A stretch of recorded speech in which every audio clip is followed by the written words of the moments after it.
Apapun latar belakang kita, yuk kita cari tahu tentang budaya dan ikut melestarikan budaya karena itu seru.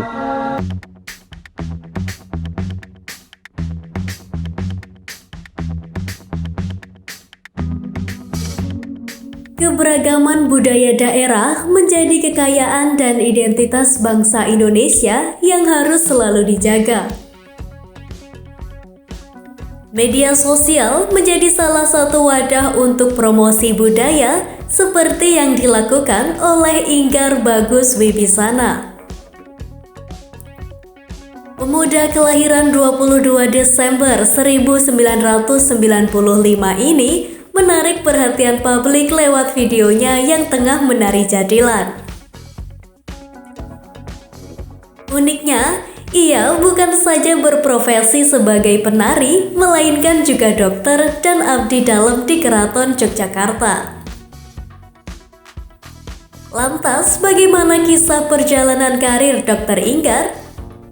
Jadi awal mula karir saya itu sebenarnya di pendidikan dokter dulu. Jadi ketika saya menempuh pendidikan sarjana, pendidikan dokter, saya wisata ke keraton, ke tempat ini, kemudian saya ngeliat tari-tari dan kemudian saya tertarik untuk belajar tentang tari-tari. Nah awalnya saya ke tempat ini, ke Bangsal Kesatrian ini dan bertemu dengan salah satu penari.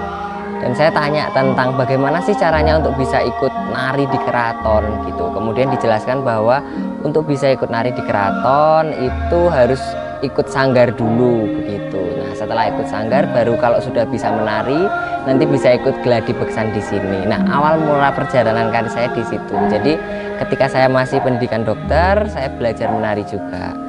Kemudian tahun 2019 saya menjadi abdi dalam Keraton Ngayogyakarta Diningrat ini. Kalau dari segi keilmuannya, kalau di kedokteran tantangan saya karena waktunya banyak terkuras untuk belajar tari, jadi saya harus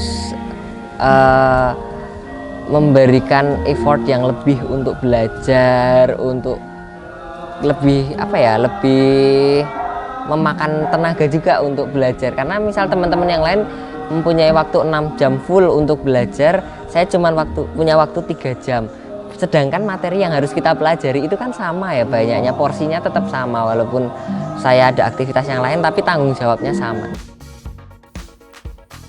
Ya, mendalami studi di bidang medis nyatanya tak membuat Inggar Bagus Wibisana abai terhadap budaya di tanah kelahirannya. Selain mengajar tari di Yayasan Siswa Among Bekso, ia juga masih aktif di Paguyuban Seni Jadilan Kudo Praneso. Tahun 2019, Dr. Inggar diwisuda menjadi abdi dalam keraton dan mendapat gelar baru. Jadi secara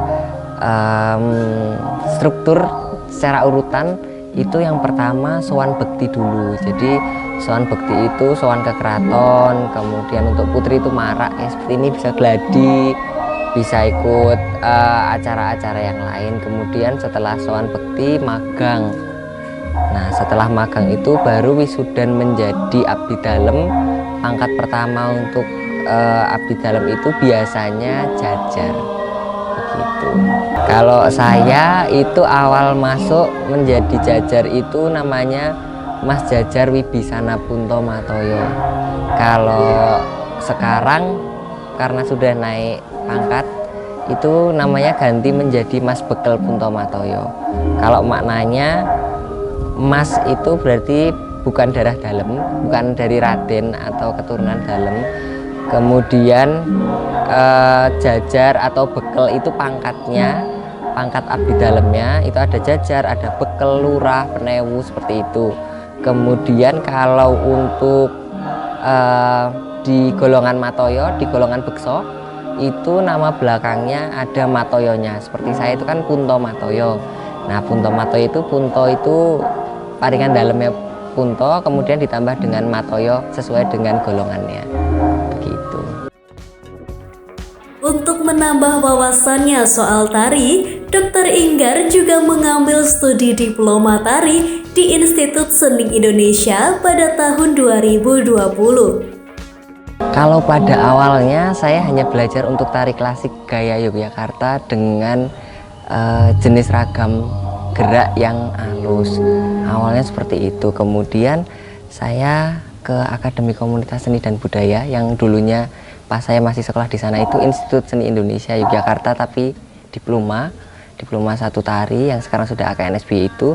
Nah, dari sana saya mulai mempelajari tentang genre-genre tari yang lain gitu, mulai dari kreasi, kerakyatan, kemudian tari klasik dari daerah yang lain. Nah, kemudian saya belajar tentang tari-tari yang lain juga, tidak hanya tari klasik saja.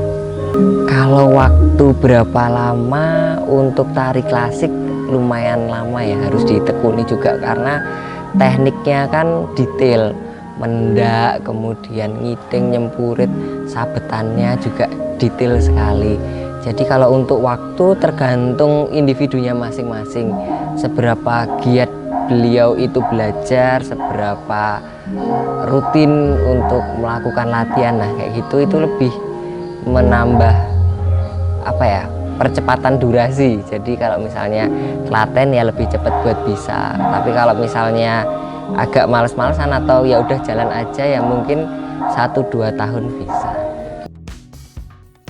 Prestasi Dr. Inggar di bidang kebudayaan juga dibuktikan dengan keterlibatannya dalam berbagai event, baik di dalam maupun di luar negeri.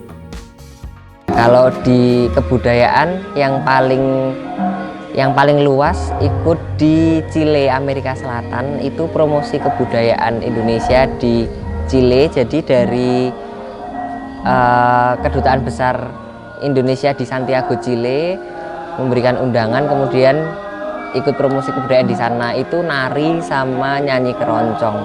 Jadi kita promosi budaya di sana begitu. Kalau event-event yang lain lebih banyak sih eventnya keraton ya, kayak ayaan-ayaan keraton itu banyak. Itu berarti ada event yang terjadwal juga ya, Mas?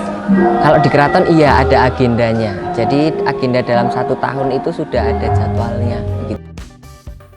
Dengan kesibukannya sekarang, Dr. Inggar pun harus memperhatikan manajemen waktu yang tepat. Kalau saya yang pertama harus manajemen waktu dengan benar ya. Jadi misal agenda tanggal sekian itu apa aja itu sudah terjadwal dengan baik. Kemudian yang kedua kuncinya adalah disiplin. Jadi punya toleransi keterlambatan berapa menit gitu. Kalau saya misal maksimal terlambat itu 15 menit gitu dari acara satu ke acara satunya, karena kan dalam 1 hari ada beberapa agenda tuh. Kalau misalnya 1 acara aja terlambat atau molor, itu pasti akan berdampak ke acara-acara selanjutnya. Jadi selain manajemen waktu yang baik, disiplin juga harus dilakukan. Kemudian yang tidak kalah penting itu komunikasi. Jadi dari awal sudah dikomunikasikan dulu kalau dokter ya ke pihak direksi, ke penanggung jawab klinik atau ke kepala bidang. Kalau misal di bulan ini saya ada jadwal di tanggal ini, jadi nanti saya bisa jaga di jadwal yang kapan aja kayak gitu. Kemudian komunikasi juga ke bagian tarinya. Kalau misal ayaan di keraton ya saya komunikasi, saya akan selesai jaga jam sekian, jadi saya bisa sampai ke keraton jam sekian. Kemudian saya harus selesai dari keraton jam sekian, kayak gitu sudah dikomunikasikan dari awal. Meski menekuni bidang profesi yang berbeda, Dr. Inggar mengaku menemukan nilai dan pelajaran berharga dalam kehidupan. Kalau pelajaran berharga, semua perjalanan hidup itu berharga ya untuk kita, karena kan hidup proses belajar.